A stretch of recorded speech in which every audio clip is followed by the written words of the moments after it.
Sekrete që nuk bëhen publike. Më ndihi me vëmendje, jam duke bërë 2 hapa, si gjithmonë ditë e diel në mal, dhe do t'ju tregoj diçka që jam i bindur që do t'ju interesoj. Kush është rastësisht t'i bëj like faqes që të shihemi sërish, si gjithmonë, më falni që e përsëris gjithë këto herë, por do kush edhe harron dhe juve nuk e kushton asgjë. Shikoni se çfarë gjeta. A e dini se çfarë është kjo? Nuk po e këpus sepse i përket malit.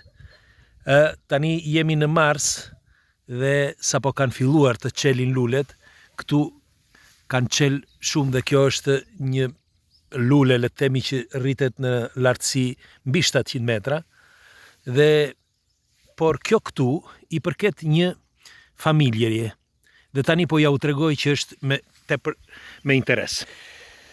Kjo lule këtu i përket familjes Astragalus. Çfarë është Astragalus? Atëre, është një bimë që ka zbuluar kohët e fundit, që me pak fjalë, jo vetëm që i mban telomerët në statusin fix, por edhe bën që telomerët mos të shkurtohen. Çfarë janë telomerët? Janë jeta jonë. E kemi thënë njerët, sepse kemi bërë dhe në për emisione, telomerët janë qëndrojnë ose mbështjellin ekstremitetet e kromozomeve. Dhe në momentin është vënë re që në momentin që telomerët shkurtohen, njeriu vdes. Pra dikush i jep urdhër ose diçka i jep urdhër telomerëve që të shkurtohen. Nga momenti që ata shkojnë rrafsh me kromozomet, njeriu vdes, sepse vdesin qelizat, vdes njeriu. Dhe është vënë re nga studiuesit kohët e fundit, nuk ka pak muaj, që Astragalus nuk është kjo këtu, por i përket, siç ju thash, familjes Astragalus, nuk rritet as në Itali, as në Shqipëri, as në Kosovë, por rritet më shumë, ai tipi që Astragalus që po ju them unë, rritet më shumë në lartësi dhe në klima të tjera, si për shembull në Kinë dhe në Indi. Janë marrë, sepse studiuesit kanë vënë re që kinezët e përdorin prej vitesh, më përpara e përdornin perandorët. Në fakt, nuk kuptoj se përse disa njerëz që përdornin barna jetonin gjatë. E kemi bërë dhe në për emisione, ku Prahlad Jani, për shembull, tregohet që ai nuk hëngri për 8-10 vjet. Bile kemi bërë një emision tjetër ku tregojmë për një njeri që pretendohet që ishte dhe vdiq 256 vjeç. Tani ka dhe të tjera raste që mendohet që ka patur njerëz që jetonin gjatë dhe përdornin barna për mbjetesë. Dhe në Kinë përdoret pikërisht Astragalus. E përsëris nuk gjen këtu, kështu që unë ja u them, do e shkruaj edhe këtu që ta mbani mend. Dhe kjo bima, siç ju thash, jo vetëm që mban në statusin ashtu siç është kromozomi, por bën që këto telomerët mos të shkurtohen, pra i mban më gjatë. Dhe ne përse jetojmë? Jetojmë pikërisht për këtë, pra për të jetuar më gjatë dhe për të jetuar mirë. Dhe është vënë re, sepse u bë një studim prej vitesh nga 40 vullnetarë. Këta 40 vullnetarët e bëri një studiues një studim nëpërmjet mjekëve nga Franca, Anglia dhe Spanja. Dhe kanë vënë re që këta 40 njerëz që ishin vullnetarë që përdorën bimën Astragalus, i ka ruajtur telomerët në statusin siç ishte. Pra nuk kanë ndryshuar telomerët. I morën të moshave të mëdha, pra pas moshës 50 vjeçare, sepse siç e dim që fillon dhe bie trupi, sepse bien muskujt, bie çdo gjë dhe bie edhe energjia, pra shpirti, dhe dal nga dal njeriu pastaj fillon dhe derisa bie totalisht dhe vdes. Por kjo varet nga shumë faktor. Megjithatë, Astragalus, pra përdorimi i Astragalus, ka bërë që statusi i telomerëve të mbetet fiks, pra ashtu siç është. Me pak fjalë, të mbetet njeriu në atë formë siç është, sikur ta bllokojë ashtu siç është. Dhe kjo është një gjetje fantastike, por askush nuk do t'ja u thotë, sepse askujt nuk i intereson që ti të jetosh deri në 80 apo ndoshta deri në 100 vite. Për shumë arsye, sepse siç e dini, ne nëse nuk prodhojmë, nuk i intereson askujt asgjë, dhe ne pas moshës 60 vjeç nuk prodhojmë, vetëm marrim. Sepse prodhimi ka mbaruar tani si pas moshës 60 vjeç. Me një fjalë ti del në pension dhe fillon merr pensionin.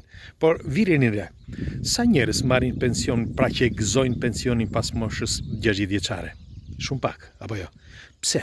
Është pyetja. Sepse nëse do ta marrim holl, më përpara, për shembull, gjyshi im u martua 51 vjeç dhe bëri 8 fëmijë. Gjyshi im 51 vjeç. Pra, përveç se spermatozoidët ishin të fortë në atë kohë, por ai jetoi edhe gjatë. Pra, kam gjyshen time, për shembull, gjyshja ime vdiq 104 vjeçe, ose njerëz të tjerë që kam njohur në po të vjetër po flas, nuk po flas këta të rinjt. Kam nënën time që është 87 vjeçe. Pra, pse tani njerëzit nuk jetojnë më gjatë si më përpara? Pikërisht pra sepse nga ushqimi që është i modifikuar dhe nga mënyra e jetesës. Dhe në qoftë se ne do të përdorim barna, sepse ne po kthehemi të përdorim barna, unë jam i bindur që njeriu do të jetojë shumë më gjatë. Dhe ADN-ja, përveç se do të marri ato që intereson, pra si dia u them unë, ato përbërje që kanë barnat, padyshim do të bëjë që trupi të jetojë shumë i gjatë dhe këtë do ta përcjell brez pas brezi derisa në brezin e dytë ose brezin e tretë do ta bëjë që të jetojë shumë i gjatë, mbi 100-120 vite mesatarja. Është vënë në re në disa familje që kanë përdorur barna, si për shembull siç thash të astragalus, pra që e përdorin perandorët, jetësia mesatare e tyre, të paktën në këto familje, ka qenë më e gjatë ndër vite, sepse këtë kishin studiuar dhe kishin vrejtur studiuesit. Dhe kjo, për shkak të kësaj dhe të këtij bari që e përdorin prej vitesh kinezët, u thelluan për të kuptuar se çfarë kishte dhe zbuluan këtë gjë që nuk do t'ja u thot kush, siç ju thash. Dhe tjetra është që në Kinë, siç e përmenda, e përdorin prej mijëra vitesh. Dhe çfarë është kjo bima astragalus? E quajnë bima e mrekullive që prej kohëve të lashta, dhe kjo e marrin rrënjët e saj dhe i zjejnë. I thajnë njerë, më falni, i thajnë dhe pastaj i zjejnë. I gjeni këto edhe në internet, pra mund t'i gjeni për ta marrë, po flas, për ta bler. Jo pastika, jo, si thonë, tip ilaçesh, jo. Mos merrni ato. Ato janë më mirë mos i përdorni kurrë ato. Por thash vetëm rrënjët e astragalus. Është e thjeshtë për ta gjetur astragalus dhe ose astragalo, do i lë këtu me shkrim. Mjaft që të bëni, ti kërkoni në internet dhe ja u sjellin. Ja u sjellin, merrni, i bëni çaj, mund ta përdorni çdo mëngjes ose mund ta përdorni dhe një herë në 3 ditë, një në 2-3 ditë. Dhe në mëngjes ose në darkë përpara se të fillojë gjumë, por është e këshillueshme në mëngjes, pra kur trupi është esëll sepse e thith më mirë përbërjet që ka. Dhe po thoshja që astragalus, siç kanë vënë re dhe studiuesit, nuk është vetëm për mbajtjen e telomerëve në statusin aktual, por bën mirë edhe në përgjithësi për shëndetin e njeriut. Pra, çaji astragalus ose përdorimi i kësaj bime astragalus është vërtet një mrekulli. Siç ja u thash, askush nuk do ta provoj dhe do t'i them edhe diçka tjetër. Të rinjt deri të moshës 30, ndoshta edhe më shumë, i klasifikojnë këto gjëra si idiotësira, sepse janë të bindur që shoqëria në të cilën ne jetojmë bën çështë mundur që ne të jetojmë mirë dhe gjatë. Dhe shkenca ka zbuluar çdo gjë dhe ka bërë. Është e vërtetë që kemi zbuluar shumë gjëra.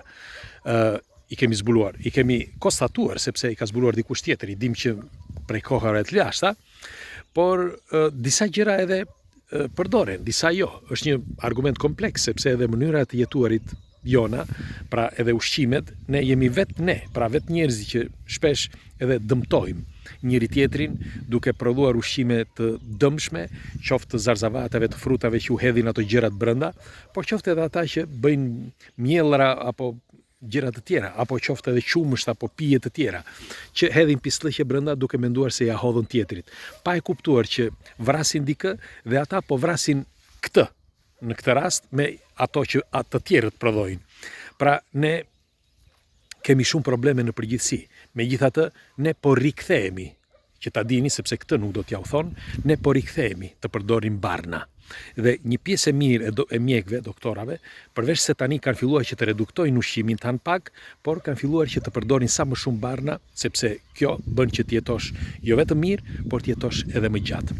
Astragalus, bima e mrekullive. Kush është rastësisht i bëj like faqes shihemi sërish dhe mbajini mend, do t'ja u shkruaj edhe këtu. Kalofshi një diell të këndshme, ju përqafoj.